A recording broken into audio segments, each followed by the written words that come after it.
Thị trường vàng trong nước vừa ghi nhận một bước ngoặt quan trọng. Lần đầu tiên, một ngân hàng thương mại tại Việt Nam chính thức ra mắt thương hiệu vàng miếng của riêng mình.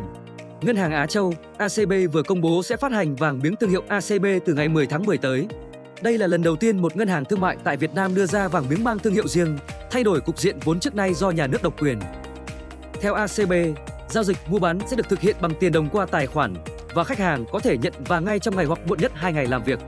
Vàng miếng ACB sẽ được dập thành thỏi, có ký hiệu khối lượng, chất lượng và mã hiệu được ngân hàng nhà nước cấp phép.